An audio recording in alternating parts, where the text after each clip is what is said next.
11, Discord and Din. One by one the hours passed, and at exactly 5:22 by Tock's very accurate clock, Milo carefully opened one eye, and in a moment the other. Everything was still purple, dark blue, and black, yet scarcely a minute remained to the long, quiet night. He stretched lazily, rubbed his eyelids, scratched his head, and shivered once as a greeting to the early morning mist.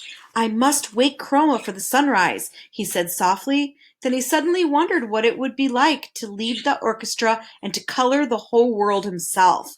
The idea whirled through his thoughts until he quickly decided that since it couldn't be very difficult, and since they probably all knew what to do by themselves anyway, and since it did seem a shame to wake anyone so early, and since it might be his only chance to try, and since the musicians were already poised and ready, he would, but just for a little while. And so, as everyone slept peacefully on, Milo stood on tiptoes, raised his arm slowly in front of him, and made the slightest movement possible with the index finger of his right hand. It was now 5:23 a.m. As if understanding his signal perfectly, a single piccolo played a single note, and off in the east a solitary shaft of cool lemon light flicked across the sky. Milo smiled happily and then cautiously crooked his finger again. This time, two more piccolos and a flute joined in, and three more rays of light danced lightly into view. Then with both hands he made a great circular sweep in the air and watched with delight as all the musicians began to play at once. The cellos made the hills glow red, and the leaves and grass were tipped with a soft pale green as the violins began their song. Only the bass fiddles rested as the entire orchestra washed the forest in color. Milo was overjoyed because they were all playing for him, and just the way they should. "Won't Chroma be surprised," he thought, signaling the musicians to stop. "I'll wake him now." But instead of stopping, they continued to play, even louder than before, until each color became more brilliant than he thought possible. Milo shielded his eyes with one hand and waved the other desperately, but the colors continued to grow brighter and brighter and brighter until an even more curious thing began to happen. As Milo frantically conducted, the sky changed slowly from blue to tan and then to a rich magenta red. Flurries of light green snow began to fall, and the leaves on the trees and bushes turned a vivid orange. All the flowers suddenly appeared black, the gray rocks became a lovely soft chartreuse, and even peacefully sleeping Tock changed from brown to a magnificent ultramarine. Nothing was the color it should have been, and yet the more he tried to straighten things out, the worse they became. "I wish I hadn't started," he thought unhappily, as a pale blue blackbird flew by. "There doesn't seem to be any way to stop them." He tried very hard to do everything just the way Chroma had done, but nothing worked. The musicians played on faster and faster, and the purple sun raced quickly across the sky. In less than a minute it had set once more in the west, and then without any pause risen again in the east. The sky was now quite yellow, and the grass a charming shade of lavender. 7 times the sun rose and almost as quickly disappeared as the colors kept changing. In just a few minutes a whole week had gone by. At last the exhausted Milo, afraid to call for help and on the verge of tears, dropped his hands to his sides. The orchestra stopped. The colors disappeared, and once again it was night. The time was 5:27 a.m. "Wake up, everybody! Time for the sunrise!" he shouted with relief, and quickly jumped from the music stand. "What a marvelous rest," said Chroma, striding to the podium. "I feel like I've slept for a week. My, I see we're a little late this morning. I'll have to cut my lunch hour short by 4 minutes." He tapped for attention, and this time the dawn proceeded perfectly. "You did a fine job," he said, patting Milo on the head. "Someday I'll let you conduct the orchestra yourself." Tock wagged his tail proudly, but Milo didn't say a word, and to this day no one knows of the lost week but the few people who happened to be awake at 5:23 on that very strange morning. "We'd better be getting along," said Tock, whose alarm had begun to ring again, "for there's still a long way to go." Chroma nodded a fond goodbye as they all started back through the forest, and in honor of the visit he made all the wildflowers bloom in a breathtaking display. "I'm sorry you can't stay longer," said Alex sadly. "There's so much more to see in the Forest of Sight. But I guess there's a lot to see everywhere if only you keep your eyes open." They walked for a while, all silent in their thoughts, until they reached the car, and Alec drew a fine telescope from his shirt and handed it to Milo. "Carry this with you on your journey," he said softly, "for there is much worth noticing that often escapes the eye. Through it, you can see everything from the tender moss and a sidewalk crack to the glow of the farthest star, and, most important of all, you can see things as they really are, not just as they seem to be. It's my gift to you." Milo placed the telescope carefully in the glove compartment and reached up to shake Alec by the hand. Then he stepped on the starter, and the full of new thought rose out the car. The easy rolling countryside now stretched before them in a series of dips and rises that leaped up one side of each crest and slid gently down the other in a way that made stomachs laugh and faces frown. As they topped the brow of the highest hill, a deep valley appeared ahead. The road, finally making up its mind, plummeted down, as if anxious to renew acquaintance with the sparkling blue stream that flowed below. When they reached the floor of the valley, the wind grew stronger as it funneled through the rocks, and directly ahead a bright-colored speck grew larger and larger. "It looks like a wagon," cried Milo excitedly. "It is a wagon, a carnival wagon," seconded Tock, and that's exactly what it was, parked on the side of the road, painted bright red and looking quite deserted. On its side, in enormous white letters, bordered in black, was the inscription, "Cacophonious, a Discord." And below, in slightly smaller black letters, bordered in white, was, "Doctor of Dissonance." "Perhaps if someone's home, he might tell us how far we have to go," said Milo, parking next to the wagon. He tiptoed timidly up the 3 wooden steps to the door, tapped lightly, and leaped back in fright. For the moment he knocked, there was a terrible crash from inside the wagon that sounded as if a whole set of dishes had been dropped from the ceiling onto a hard stone floor.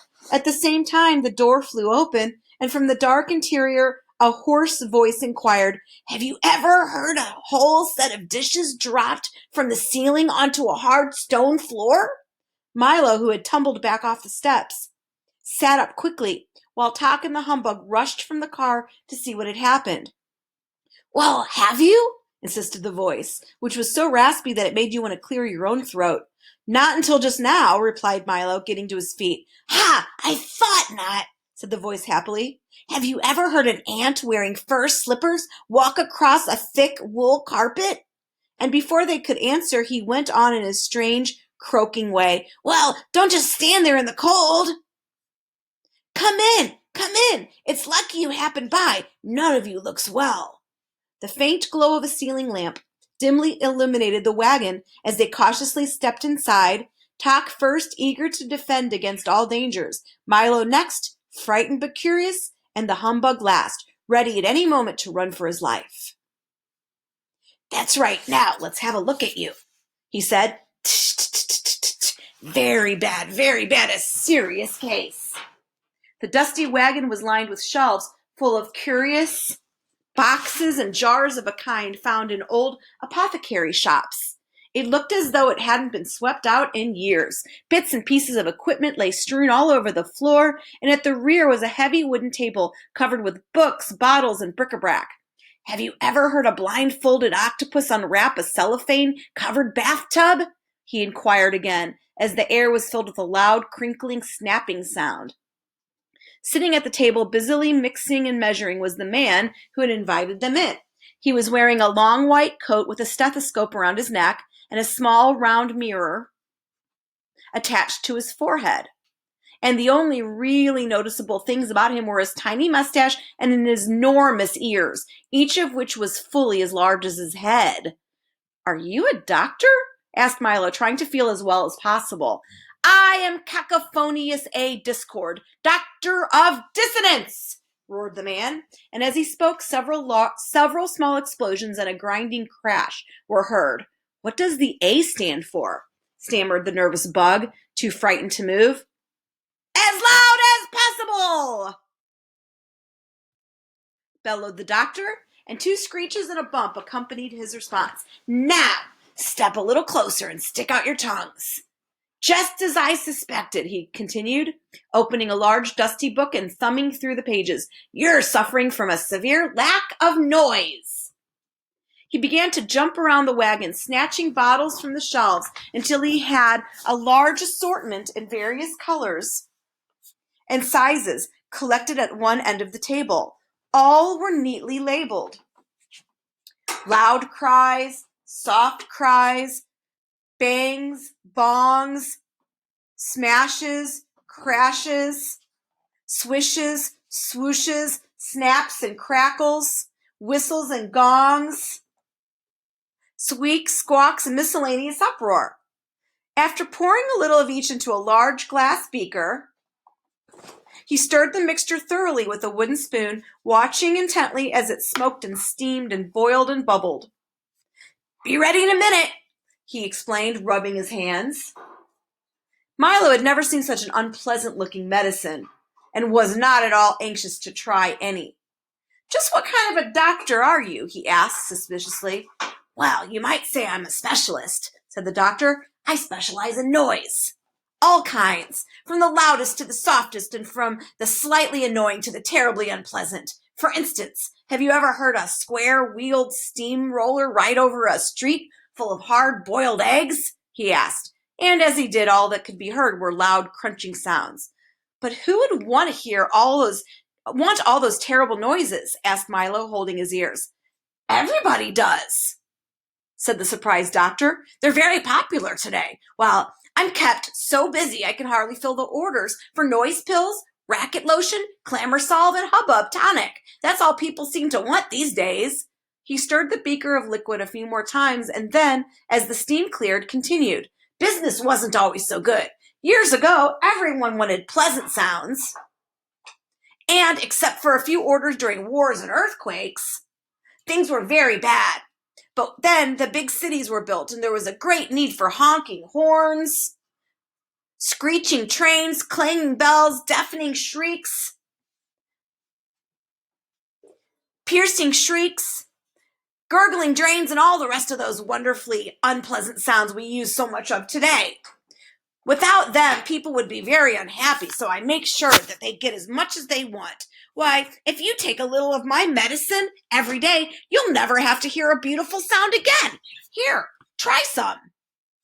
If it's all the same to you, I'd rather not, said the humbug, backing away to the far corner of the wagon. I don't want to be cured of beautiful sounds, insisted Milo.